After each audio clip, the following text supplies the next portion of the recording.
అందరికీ నమస్కారం. ఈరోజు నేను చాలా ఆలస్యంగా అల్లు అర్జున్ ఆయన్ని అరెస్ట్ చేసిన విషయం తెలిసింది. నేను నియోజకవర్గంలో వివిధ కార్యక్రమాల్లో ఉన్నందువల్ల నాకు ఆ విషయం తెలియలేదు. అది చూసిన తర్వాత అరెస్ట్ చాలా బాధ అనిపించింది.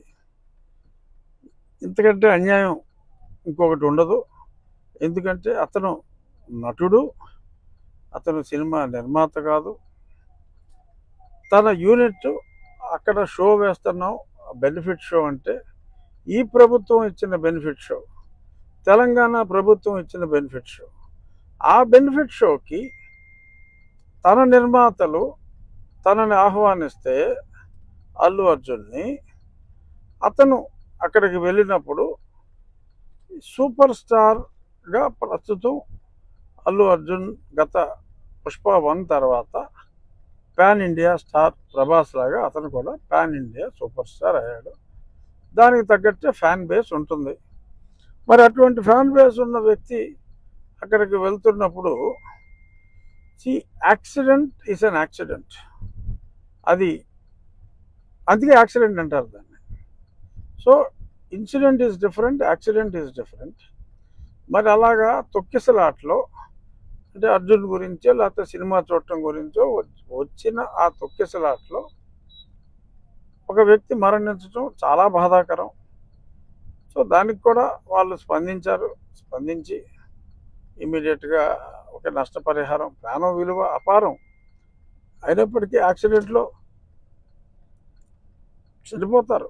యాక్సిడెంట్లో అది బాధాకరం అయినప్పటికీ కూడా దానికి ఒక వ్యక్తిని యాక్సిడెంట్కి బాధ్యుని చేయటం, సంబంధం లేని వ్యక్తిని. ఎందుకంటే ఒక హీరో అతన్ని పిలిచినప్పుడు ఆ హీరో ఏదైనా నీకు పోలీస్ అప్రూవల్ ఉందా, పోలీసు వాళ్ళు పర్మిషన్ ఇచ్చారా? ప్రభుత్వం పర్మిషన్ ఇచ్చిన షో అది. 1000 రూపాయలు కలెక్ట్ చేసుకోండి, షో వేసుకోండి అని చెప్పి ప్రభుత్వం ఇచ్చిన వెసులుబాటు. సో ఈ పర్మిషన్ కూడా ఉంటుంది అని అర్జునే కాదు ఎవరైనా అనుకుంటారు అక్కడికి వెళ్ళేటప్పుడు.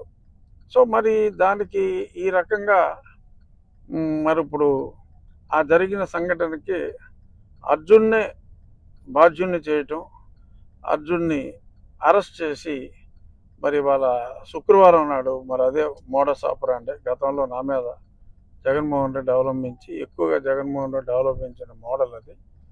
మరి యాదృచ్ఛికంగా జరిగిందా, శుక్రవారం కావాలనే జరిగిందా? ఏదేమైనా అల్లు అర్జున్ అతన్ని అరెస్ట్ చేయటం అనేది అత్యంత బాధాకరం. మానవ తప్పిదం.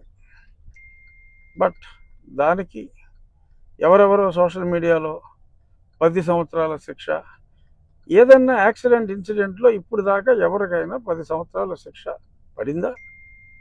అంటే ఇప్పుడు పడుతుందని కాదు, డెఫినెట్గా నాన్ బెయిలబుల్ సెక్షన్లు పెట్టినా court can give the bail and I'm sure Arjun will get the bail. అందులో ఎటువంటి సందేహం అక్కర్లా, తప్పకుండా అతనికి బెయిల్ వస్తుంది. కానీ ఈ రకంగా మరి చేయటం అనేది ఇంకా సినిమా స్టార్స్ అనేవాళ్ళు ప్రజల్లోకి రావటానికే భయపడే సిచ్యువేషన్ క్రియేట్ అవుతుందేమో అని నాకు అనిపిస్తుంది. ఇది డెఫినెట్గా రేవంత్ రెడ్డి గారి దృష్టికి వెళ్ళే మరి అరెస్ట్ జరిగిందా, ఆయనకి తెలియకుండా జరిగిందో నాకు తెలియదు. ఖచ్చితంగా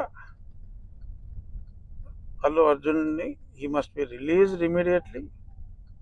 this is the demand of the public. తప్పు చేస్తే శిక్షించండి. ఎవరైనా ఏదైనా హత్య చేస్తే శిక్షించవచ్చు, అంతేగాని ఒక యాక్సిడెంట్ జరిగితే ఆయన గురించే జనం అందరూ వచ్చారు, మీరిచ్చిన అనుమతి వలన ఆ సినిమా చూడటానికి వచ్చారని ఎందుకు అనుకోకూడదు?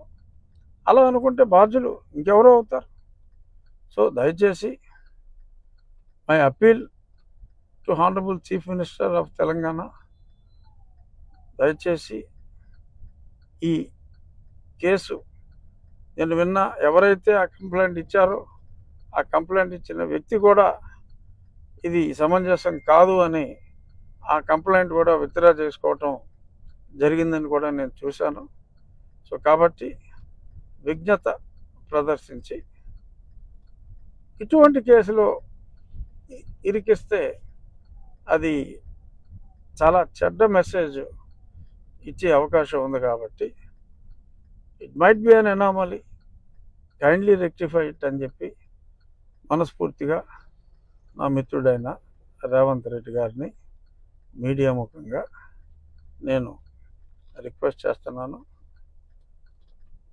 తప్పకుండా Allu Arjun will get bail immediately.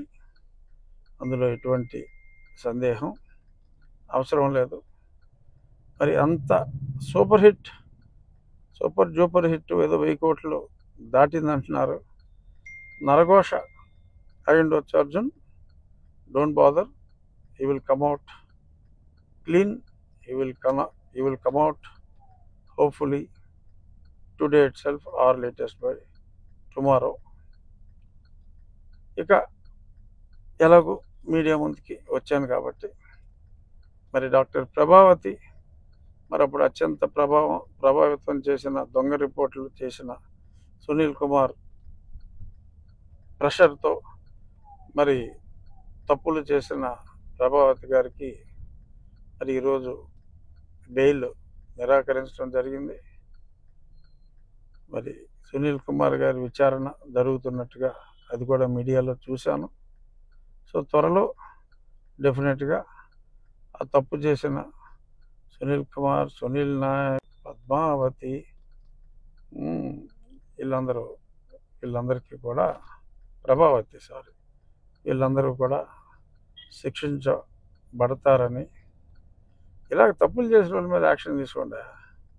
అంతేగాని సినిమా యాక్టర్ ఫంక్షన్కి వెళ్తే ఎవరో తొక్కేసుకుంటే ఆ చనిపోతే హీరోని బాధ్యత చేయటం ఇటువంటివి కాదు. అఫ్కోర్స్ ఆ రాష్ట్రం వేరు, ఈ రాష్ట్రం వేరు.